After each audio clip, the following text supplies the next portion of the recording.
Hello dear students, क्या हाल चाल है। उम्मीद करता हूं सही होंगे, स्वस्थ होंगे और पढ़ाई कर रहे होंगे।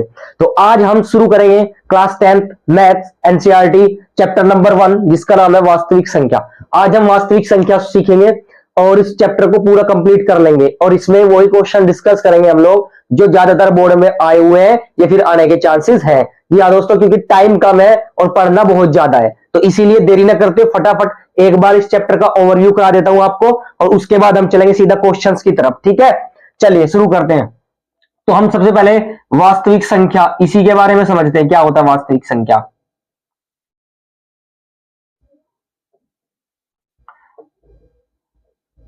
तो वास्तविक संख्याएं क्या होता है, हम इसके बारे में आज जानेंगे। तो वास्तविक संख्या क्या होता है, दुनिया में जितनी भी संख्याएं होती है वो सभी की सभी कैसी संख्या होती है, वास्तविक संख्या होती है। समझ में आया बच्चों, बहुत ध्यान से रिपीट। दुनिया में जितनी भी संख्याएं होती है वो सब की सब कैसी संख्याएं होती है, वास्तविक संख्याएं होती है। जी हाँ, अब वास्तविक संख्याओं में हमारी दो संख्याएं आ जाती है। दो संख्याएं कौन कौन सी आ जाती है हमारी, पहला होता है हमारी परिमेय संख्याएं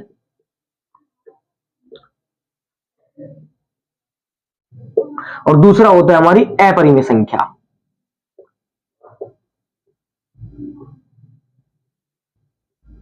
तो ये दोनों हमारी क्या होती है, ये दोनों ही हमारी वास्तविक संख्याओं में आ जाती है। अब परिमेय संख्या क्या होती है इसके बारे में थोड़ा जान लेते हैं, क्योंकि 9th क्लास में भी आपने पढ़ा होगा परिमेय संख्या के बारे में बहुत कुछ, तो मोटा मोटा सा बताता हूं। परिमेय संख्या ऐसी संख्याएं जिनको हम P अपॉन Q के रूप में लिख सकते हैं। जी हाँ, ऐसी संख्याएं लिख देता हूं,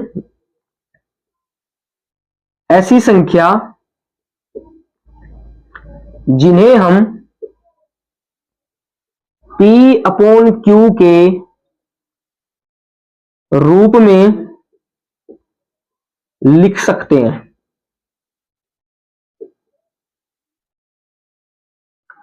जहां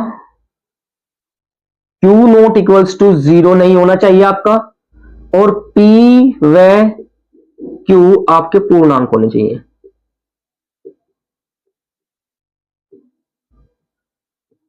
तो यहां तक बात समझ में आ गई बच्चों, क्या कि भाई परिमेय संख्या क्या होती है, ऐसी संख्या जिन्हें हम P अपॉन Q के रूप में लिख दे। इसके रूप में लिख दे, P अपॉन Q के रूप में लिख दे और Q कभी भी क्या नहीं होना चाहिए, जीरो नहीं होना चाहिए, कि Q नीचे कभी भी जीरो नहीं आना चाहिए। और P और Q क्या होते हैं, पूर्णांक होते हैं। क्या होते हैं, पूर्णांक होते हैं, यानी कोई ना कोई नंबर होते हैं, प्लस के भी हो सकते हैं माइनस के भी हो सकते हैं। बात समझ में आई बच्चों, तो इसे हम क्या कहते हैं, इसे हम कहते हैं परिमेय संख्याएं। आई होप कि क्लियर हो गए। चलिए अब आते सीधा अपरिमेय संख्या। अपरिमेय संख्या क्या कहती है, ऐसी संख्याएं जिन्हें हम P अपॉन Q के रूप में नहीं लिख सकते। जी हां, ध्यान से, जिन्हें नहीं लिख सकते मतलब क्या कि भाई इन्हें हम, जिन्हें P अपॉन Q के रूप में नहीं लिखा जा सकता, नहीं लिखा जा सकता, जिन्हें P अपॉन Q के रूप में नहीं लिखा जा सकता, उसे हम क्या कहेंगे, उसे हम कहेंगे अपरिमेय संख्या। अब अपरिमेय संख्या क्या हो सकती है देख लेते हैं एक बार। जो नंबर रूट में होगा, किस में होगा, रूट में होगा। कोई भी संख्या, कोई भी पूर्णांक अगर रूट में है और वो परफेक्ट स्क्वायर नहीं है, जैसे 8 है, क्या 8 किसी का परफेक्ट स्क्वायर है, क्या किसी का वर्ग है, नहीं है, तो इसका मतलब ये अपरिमेय संख्या है। बात समझ में आई क्या। या फिर पाई, पाई क्या होती है, पाई भी अपरिमेय संख्या होती है। क्या होती है, पाई अपरिमेय संख्या होती है। पाई भी एक अपरिमेय संख्या होती है। बोर्ड कभी कभी पूछ लेता है कि पाई इनमें से क्या है, परिमेय है, अपरिमेय है, दोनों है या इनमें से कोई नहीं है। तो हमेशा आंसर आपका आ जाना चाहिए, क्या आपका आ जाना चाहिए, अपरिमेय संख्या। देखो पाई की वैल्यू 3 होती है, पाई की वैल्यू 22/7 होती है, एक आपकी 3.14 होती है। तो ये भी आपकी क्या होती है, ये भी आपकी अपरिमेय संख्या होती है। ऐसा बिल्कुल भी मत सोचना, क्यों, क्योंकि ये P अपॉन Q के रूप में लिखी गई है, तो ये हमारी परिमेय संख्या होती है। बात समझ में आई क्या, परिमेय संख्या होती है। ये खत्म हो गए, अगर हम डेसिमल उतारे और 2 जीरो लगाए तो इसका मतलब ये क्या होती है, ये भी एक परिमेय संख्या होती है। ये दोनों परिमेय संख्या होती है, बट कंडीशन कि पाई हमेशा अपरिमेय संख्याएं होती है। पाई के जितने भी मान होंगे वो परिमेय होगी और पाई हमेशा अपरिमेय होगी। गॉट इट, क्लियर है। चलिए आगे चलते हैं। इधर आते हैं। अब हमें परिमेय संख्या में मोटा मोटा सा तीन चीज पढ़नी है, पहली, दूसरी और तीसरी। ठीक है भाई। पहली संख्या हमारी होती है प्राकृत संख्याएं। कौन सी संख्याएं? प्राकृत संख्या। अब प्राकृत संख्या के बारे में जानेंगे हम। प्राकृत संख्या किसे कहते हैं? प्राकृत संख्या जो संख्याएं एक से शुरू होती है, जी हां, जो संख्याएं एक से शुरू होती है उसे हम कहते हैं प्राकृत संख्याएं।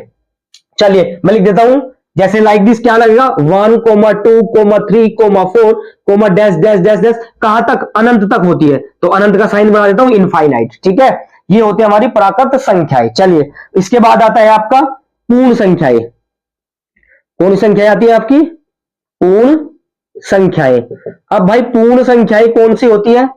पूर्ण संख्याएं वे संख्याएं होती है जो जीरो से शुरू हो। किससे शुरू हो? जो जीरो से शुरू हो और इनफाइनाइट तक कहीं तक भी जा सकती है। तो लिख देता हूं 0, 1, 2, 3, 4, 5, डैश डैश डैश डैश, कहां तक? इनफाइनाइट तक। बिल्कुल सही बात, समझ में आ गई आपकी?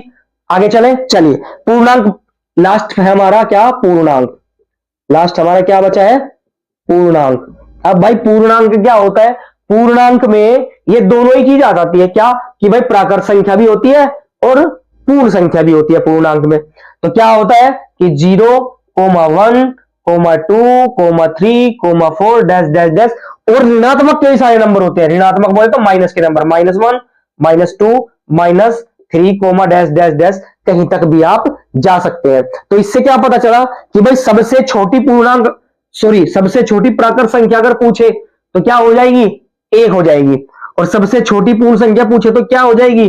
0 हो जाएगी। बट अगर आपसे पूछ लिया कि बताइए सबसे छोटा या सबसे बड़ा पूर्णांक क्या है, तो ध्यान रखना, बहुत ध्यान सुनो, कि सबसे छोटा और बड़ा पूर्णांक होता ही नहीं है। बात समझ में आई क्या? ना तो सबसे छोटा होता है पूर्णांक और ना ही सबसे बड़ा होता है। It is that clear? क्या ये बात समझ में आ गई? यहां तक अगर समझ में आई तो बोलो हाँ। चले आगे? बिल्कुल सही है, चलो आगे चलते हैं।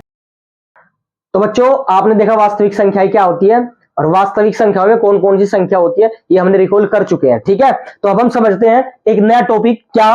कि भाई अभाज्य गुणनखंड विधि से एलसीएम और एचसीएफ ज्ञात करना। अभाज्य गुणनखंड जो आपने छोटी क्लासों में भी पढ़ा होगा, तो आज हम उसको दोबारा से देखते हैं, बहुत अच्छे से सीखते हैं। ठीक है, क्योंकि बोर्ड जरूर पूछता है इसमें से एक न एक सवाल।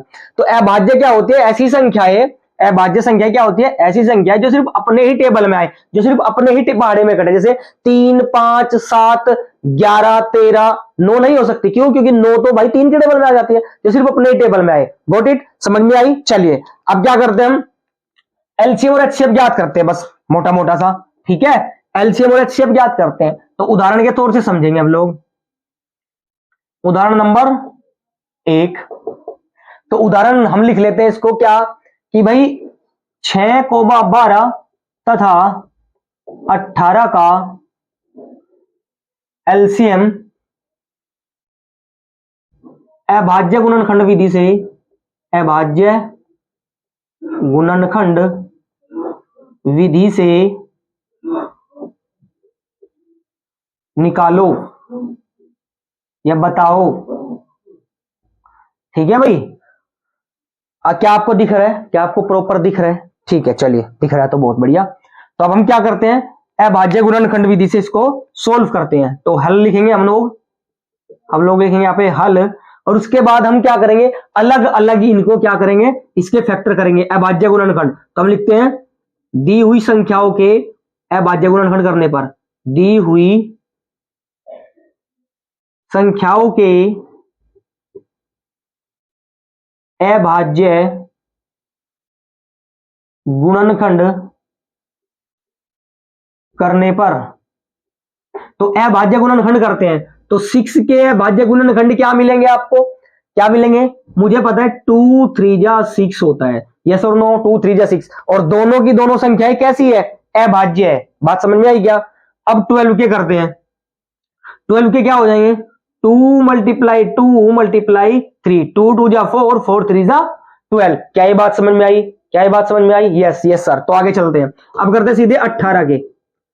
18 के करेंगे तो क्या बनेगा हमारा, कि भाई 2 मल्टीप्लाई 3 और मल्टीप्लाई कितना, 2 3 6 और 6 3 18। क्या ये बात समझ में आ गई? मैंने क्या किया सर, समझ में आया क्या? नहीं समझ में आया। चलिए हम इसको थोड़ा इधर देख लेते हैं कि भाई कैसे किए हमने फैक्टर। हमने इसको अलग अलग क्या कर दिया है, इसको डिवाइड कर दिया है। कौन से मेथड से? गुणनखंड विधि से। तो 2 से करा 3 पे आया और 3 से करा कितने पे आया? 1 पे। क्या अब बात समझ में आई? यस सर, बात समझ में आई, क्योंकि हमने ये बचपन में भी कर रखा है। चलिए फिर 2 से करेंगे, 2 6 12, फिर 2 से करेंगे 2 3 6, और फिर 3 से करेंगे 3 कम 3। बात समझ में आ गई? चलिए इसको भी ऐसे ही कर देंगे, 2 9 18, फिर 3 से करेंगे 3 3 9, फिर 3 से 1 पे। क्या ये बात समझ में आई आप लोगों की? बात समझ में आई? Yes sir. चलिए तो यहां से हमने क्या किया, डायरेक्ट कर दिया। देखो अगर आप बोर्ड में हो तो फिर आप डायरेक्ट करने में आपको फायदा है, क्योंकि आपको टाइम भी तो बचाना है, राइट? तो ये चीजें आप प्रैक्टिस कर लेना। चलिए अब हमें एलसीएम निकालना है। क्या निकालना है हमें? एलसीएम निकालना है। तो एलसीएम बराबर हमारा क्या हो जाएगा? तो एलसीएम देखो, जो तीनों में कॉमन होता है वो तो लेते ही है हम लोग, जो तीनों में कॉमन होता है वो तो हम लोग लेते ही हैं, बट अगर जो बचता भी है वो भी हम एलसीएम इंक्लूड कर लेते हैं। बात समझ में आई? तो देखो तीनों चीज में क्या क्या है, 2 है 2 है 2 है। क्या आपको 2 दिख रहा है? हाँ जी दिख रहा है। तो इसका मतलब 2 तो आ गया आपका यहां पर, मल्टीप्लाई। अब 3 दिख रहा है? हाँ जी दिख रहा है। 3 दिख रहा है? हाँ जी दिख रहा है। तो ये 3 भी आ गए यहां पर, मल्टीप्लाई। ठीक है, सॉरी मैंने थोड़ा दूसरे इसमें लिख दिया, तो मैं इसको लिख दूं 3 मल्टीप्लाई। बात समझ में आई बच्चों? बात समझ में आई? चलिए अब क्या इधर कुछ नंबर बचा है? नहीं बचा है। इधर 2 बचा है, इधर 3 बचा है। जो बचा हुआ है एलसीएम में हम वो भी ले लेंगे। तो इधर क्या बचा है? 2 मल्टीप्लाई, इधर क्या बचा है? 3। क्या ये बात समझ में आई? यहां तक बात समझ में आई? क्लियर है? चलिए अब देखें क्या करना है एलसीएम में। कुछ नहीं करना सर, मल्टीप्लाई कर दो। क्या कर दो? मल्टीप्लाई। तो 2 3 जा 6, 6 2 जा 12, और 12 3 जा 36, यानी 2 3 6, 6 दूनी 12, 12 3 36। तो हमारा एलसीएम क्या आ जाएगा? हमारा एलसीएम आ जाएगा आपका 36। क्या ये बात समझ में आई बच्चों? बहुत ध्यान से समझना, क्योंकि बोर्ड में आने के चांसेस रहते हैं इस सवाल के। ठीक है, तो एलसीएम हमने देख लिया कि गुणनखंड विधि से क्या किया हमने, एलसीएम निकाल चुके हैं। अब हम इसका एचसीएफ देखेंगे। क्या देखेंगे हम? इसका एचसीएफ देखेंगे गुणनखंड विधि से। ठीक है, तो मैं आपके सामने इरेज करूंगा ताकि लगे कि भाई हम लोग पढ़ रहे हैं। ठीक है, क्योंकि कुछ टीचर होते हैं जो कर देते हैं साथ साथ ही, तो हम जो है इसको साथ साथ मिटा देते हैं, और फिर हम इसको यहां पर क्या लिखेंगे, आपको एचसीएफ निकाल के भी इसका दिखाएंगे हम। कौन सी विधि से? अभाज्य गुणनखंड विधि से। तो हमें क्या निकालना है? एचसीएफ भी निकालना है इसका। क्या निकालना है? एचसीएफ। क्या क्वेश्चन आपको दिख रहा है दोबारा से? चलिए अब इसका सीधा सीधा हल करते हैं अभाज्य गुणनखंड विधि से। तो हम क्या करेंगे? वही सेम प्रोसेस। 6 को आपने क्या लिखा था? 2 मल्टीप्लाई 3। अब तो बराबर में करके दिखाने की जरूरत नहीं है। यस वेरी गुड, समझदार हो गए बच्चे हमारे। अब 12 को हम लिखेंगे 2 गुना 3 गुना 2 गुना 2 गुना 3, 2 दूनी 4 3 12। चलिए अब 18 को हम लिखेंगे कितना? 2 3 6, 6 3 18। क्या ये बात अब समझ में आ गई? यस सर, ये तो हमें आता है, आपने सिखाया है। चलिए अब हमें क्या निकालना है? एचसीएफ निकालना है। इस चीज का हम क्या निकालेंगे? एचसीएफ निकालेंगे। तो एचसीएफ हम क्या करते हैं? एचसीएफ का मतलब था हाईएस्ट कॉमन फैक्टर, मतलब जो सब में कॉमन हो वही नंबर लेना है, बचा हुआ नंबर नहीं। एलसीएम में हम बचा हुआ नंबर भी लेते हैं, लेकिन एलसीएम में हम बचा हुआ नंबर भी लेते हैं, लेकिन एलसीएम में हम बचा हुआ नंबर नहीं लेते हैं। तो जो सब में चीज कॉमन होती है वही चीज हम ले लेते हैं। तो क्या ये 2 यहां पर कॉमन दिख रहा है आपको? हाँ, ये तीनों में है, तो 2 1 ले लेंगे। बात समझ में आई? मल्टीप्लाई का साइन लगाएंगे। उसके बाद यहाँ पे 3 है, यहाँ पे 3 है क्या? हाँ जी है, ये रहा इसमें 3, तो ये 3 भी आप लोग ले लोगे। अब देखो यहाँ पे 2 है, यहाँ पे 2 नहीं है, यहाँ पे भी 2 नहीं है, तो बात खत्म। इतना सही काम करना है, और 2 3 जा 6, ये आ गया आपका HCF। ऐसे ही करना है बच्चों बोर्ड में, और आपके नंबर मिल जाएंगे। और ये बहुत इंपॉर्टेंट सवाल था, इसीलिए आपको मैंने ये बताया है। अब आप अभाज्य गुणनखंड विधि कभी भूलोगे नहीं। बात समझ में आई क्या? आई होप कि समझ में आ गए सवाल। चलिए अब हम आगे सवाल की तरफ प्रोसीड करते हैं। तो बच्चों अब हम आते हैं सीधे सीधे सारे क्वेश्चन, हर टाइप के क्वेश्चन हम करेंगे और जल्दी जल्दी कवर अप करेंगे, ताकि कोर्स भी जल्दी हो जाए। तो वीडियो में लगभग मेरे हिसाब से चैप्टर हो जाएगा। चलिए हम फटाफट इसका सॉल्यूशन करते हैं। अगला सवाल देखते हैं क्या है। अगला सवाल ये रहा, कहता है कि यदि दो संख्याओं का HCF कितना है? 27 है, तथा उनका LCM कितना है? 162 है, दो संख्याओं का HCF 27 दे रखा है और LCM 162 दे रखा है। आगे बढ़ते हैं। यदि उनमें से एक संख्या कितनी है, 54 है, 54 है, तो कह रहा है दूसरी संख्या बताइए। जी हाँ, ऐसा सीधा सीधा फॉर्मेट पे क्वेश्चन आ जाता है, 1 नंबर का या 2 नंबर का, तो सीधा सीधा फॉर्मेट है इसका। तो समझते इसको क्या है। तो हम लिखेंगे यहां पे हल, सीधा इसका सॉल्यूशन देखेंगे और बहुत ध्यान से देखना है ताकि आपको ये अच्छे से समझ में आ जाए। चलिए, तो जो सबसे पहले दे रखा है क्वेश्चन में वो लिख लेते हैं हम। दिया है क्या क्या दिया है भाई, कि दो संख्याओं का HCF, तो हमें दिया है HCF बराबर कितना दिया है 27, कोमा फिर हमें दिया है क्या, LCM दिया है। LCM कितना है 162 है, 162 है। बात समझ में आई। फिर उसके बाद यदि उनमें से एक संख्या, अब एक संख्या का मतलब है उसे हम कह सकते हैं पहली संख्या। क्या कह सकते हैं हम, पहली संख्या। अब पहली संख्या को हम N1 से डिनोट करेंगे, N1 से दिखाएंगे, ठीक है। बात समझ में आई क्या। तो पहली संख्या क्या है, N1 से दिखाएंगे। पहली संख्या कितनी रखी है 54, 54 दे रखी है सॉरी। चलिए, और हमें बताना क्या है, हमें बताना है आपका दूसरी संख्या, यानी हमें बताना है N2, ठीक है। बात समझ में आई यहां तक। चलिए, जो सवाल में दिया है हमने लिख दिया। अब इससे हमें फायदा यह होगा कि हमें पता है कि कौन सा फॉर्मेट इसमें लगाना है। तो सीधा सीधा फॉर्मेट क्या होता है कि दो संख्याओं का HCF, दो संख्याओं का HCF उनके गुणनफल के बराबर होता है, उनके गुणनफल के बराबर होता है। बात समझ में आई क्या। दो संख्याओं का LCM और HCF उनके गुणनफल के बराबर होता है। तो ये सीधा सीधा इसमें कनेक्शन है और सीधा सीधा इस पे सवाल आता है। चलिए, अब कैसे करेंगे इसको, यहां पे वैल्यू पुट कर देंगे सब की सब। N1 दे रखा है, क्या दे रखा है N1 हमें, देखो भाई N1 ये रहा 54 है, तो इसकी जगह अपन क्या रख देंगे 54, यहां पे दिख रहा है आप लोगों को। चलिए, मल्टीप्लाई N2 क्या आपको दे रखा है, नहीं जी, N2 तो निकालना है, यानी हमें N2 निकालना है, ठीक है।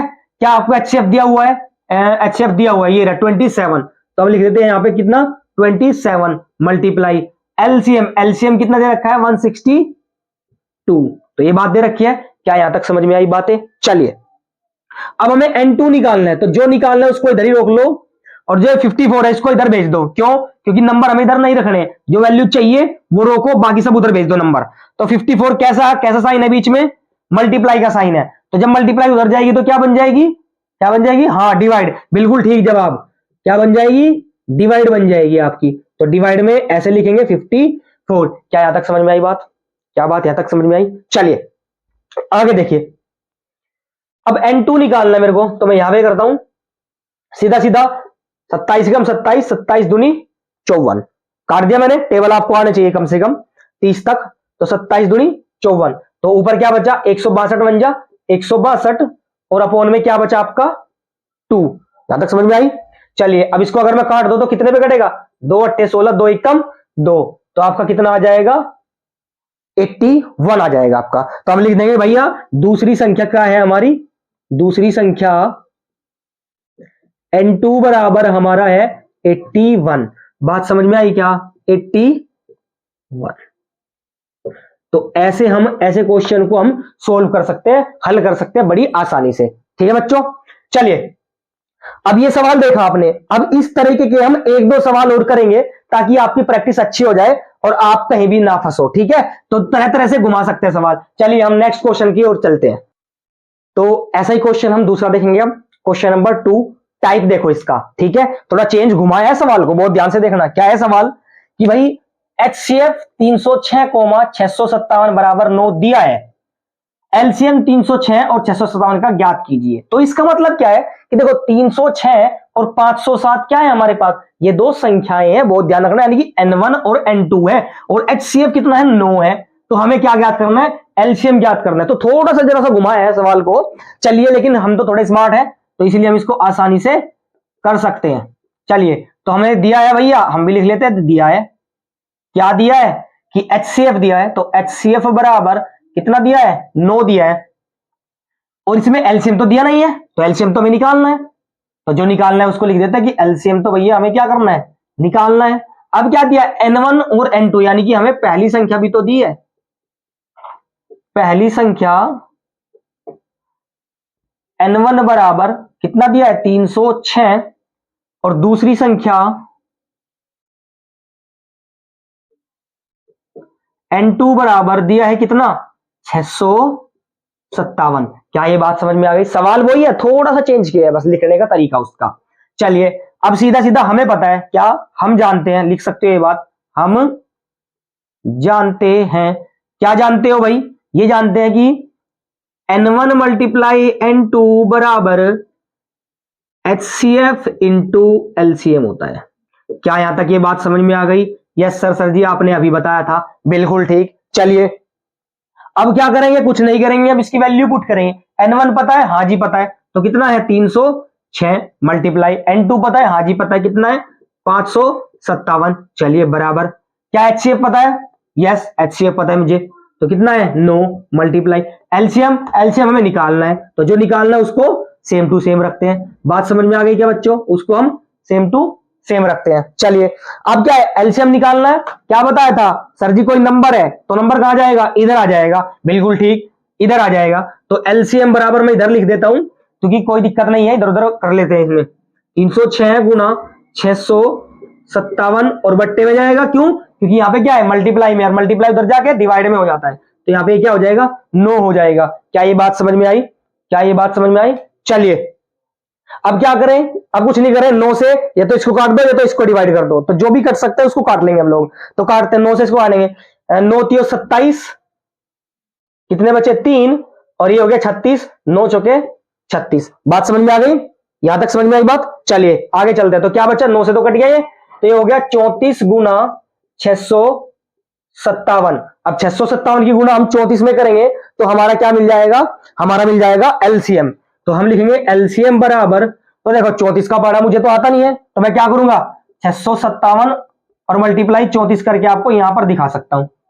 चलिए 4 7 28, 2 4 5 20 और 2 22, 2 4 6 24 और 2 26। आपकी कैलकुलेशन बड़ी सटीक होनी चाहिए। 3 7 21, क्योंकि इतना टाइम नहीं देता है बोर्ड। 3 7 21, 2 और 3 5 15, 15 और 2 17, 1 3 6 18 और 1 19, तो 8 का 8, 2 और 1 3, 6 और 7 13, 1 9 और 2 11 और 1 12, 1 1 और 1 2, तो 22,338। कितना आ गया आपका? 22,338। ये आपका क्या आ गया? ये आपका एलसीएम आ गया। क्या यहां तक समझ में आया? क्या ये सवाल समझ में आया? चलिए थोड़ा सा बस घुमाया था सवाल को उसने, लेकिन पैटर्न सेम था। आई होप कि ये समझ में आया होगा। ऐसा ही एक सवाल और करते हैं और फिर उसके बाद हम न्यू टॉपिक पे प्रोसीड करेंगे। ओके, तो देखा आपने, एक ऐसा ही सवाल अब हम और करते हैं ताकि आप कहीं फंसो ना। मैंने तीनों टाइप के सवाल यहां पे करवा दिए, ठीक है। एलसीएम निकाल दिया, एक संख्या निकाल दी, और अब बारी है किसकी? एचसीएफ निकालने की। जी हाँ, तो हम लोग सोल्व करते हैं इसको। तो सीधा सीधा लिखते हैं हल, हमें करना ही है क्योंकि हमें करना ही पड़ेगा, मजबूरी है। चलिए क्या कह रहा है सवाल समझते हैं पहले, क्योंकि सवाल समझ में आया तो आंसर समझ में आया। कहता है दो संख्याओं का एलसीएम दे रखा है हमें, कितना है 48 है, तथा पहली संख्या 24, पहली संख्या कितनी दे रखी है 24, इसका मतलब हमें क्या दे दिया? वो n1 दे दिया। क्या दे दिया? n1 दे दिया। तथा दूसरी संख्या क्या है 16 है, यानी कि हमें क्या दे दिया? n2 दे दिया। तो पूछ रहे हमसे एचसीएफ याद करना। बड़ा इजी है, बड़ा आसान सवाल है क्योंकि हम कर चुके हैं। चलिए क्या करें सर जी? पहले लिख लो, दिया है, चलो लिख लेते हैं भाई, आपकी बात मान लेते हैं। दिया है, क्या दिया है कि भाई दो संख्याओं का एलसीएम दिया है, तो एलसीएम बराबर कितना दिया है 48। पहली संख्या किससे डिनोट करते हैं? किससे? हाँ n1 से। वेरी गुड, बहुत बढ़िया पढ़ रहे हो भाई। तो n1 क्या है? कितना दे रखा है? हाँ 24 दे रखा है। चलिए, और दूसरी संख्या जल्दी बोलो भाई, दूसरी संख्या। बिल्कुल सही, दूसरी संख्या क्या है आपकी? n2 है सर जी। चलिए n2 कितना दे रखा है? 16 दे रखा है, तो मैं 16 लिख लेता हूं। यहां तक बात समझ में आई। अब निकालना क्या है? एचसीएफ, तो हम लिख देंगे एचसीएफ पे क्या लगा दे? हम क्वेश्चन मार्क ही तो लगाते हैं। चलिए अब हमें पता है तीन चीज दे रखी है, एक चीज निकालनी है, तो सीधा सीधा क्या करते हैं? हम जानते हैं क्या जानते हो आप? हम जानते हैं कि भैया n1 मल्टीप्लाई n2 बराबर होता है एचसीएफ मल्टीप्लाई एलसीएम के, और इसको हम क्या कर देंगे? हाईलाइट कर देंगे। ठीक है, हम इसको बॉक्स में बंद कर देंगे ताकि एग्जामिनर को सबसे पहले दिखे कि भाई बंदे ने ये बेहतरीन चीज की है। ठीक है, चलिए हम सीधा सीधा क्या करेंगे, हम वैल्यू पुट करेंगे जी। वैल्यू पुट करते हैं। N1 कितना दे रखा है 24, वेरी गुड। N2 कितना दे रखा है 16। चलिए HCF दे रखा है क्या, नहीं दे रखा है, HCF तो निकालना है, तो जो निकालते हैं उसको हम सेम टू सेम रखते हैं। एलसीएम गिवन है, गिवन है, कितना है 48 है। क्या यहां तक बात तक समझ में आई, बात यहां तक समझ में आ गई बच्चों। चलिए यस और नो, यस, आगे चलते हैं। HCF निकालना है, तो जो निकालना है क्या करते हैं, उसको इधर रोक लेते हैं और जो नंबर होता है उसको इधर लेके आ जाते हैं। तो हम क्या करेंगे, हम लिखेंगे HCF बराबर 24 मल्टीप्लाई 16, और ये कहा जाएगा मल्टीप्लाई में, इधर कैसा हो जाएगा, डिवाइड में हो जाएगा। ठीक है, किसमें हो जाएगा, डिवाइड में हो जाएगा। तो अब क्या करें सर जी, अब कुछ नहीं करना, सिर्फ काटा पीटी करने, क्या कि चेक कर लेते हैं भाई किसी के टेबल में आता है क्या। जी हाँ, 24 ही कम 24 और 24 दूनी 48, तो 1 गुना 16 कितना हो गया 16 और बट्टे 2 कितना आ जाएगा आपका, 2 अट्ठे 16। आपका HCF कितना आ जाएगा आपका, 8 आ जाएगा आपका। तो यहां तक बात समझ में आई। आई होप कि चीजें आपको क्लियर हुई होगी, और जो भी चीजें हम पढ़ेंगे वो सटीक पढ़ेंगे, सही पढ़ेंगे और बोर्ड एग्जाम के लिए पढ़ेंगे, क्योंकि टाइम कम है और करना बहुत कुछ है। ओके बच्चों, तो ऑल द बेस्ट, मिलते हैं अगली वीडियो में। Thank you so much.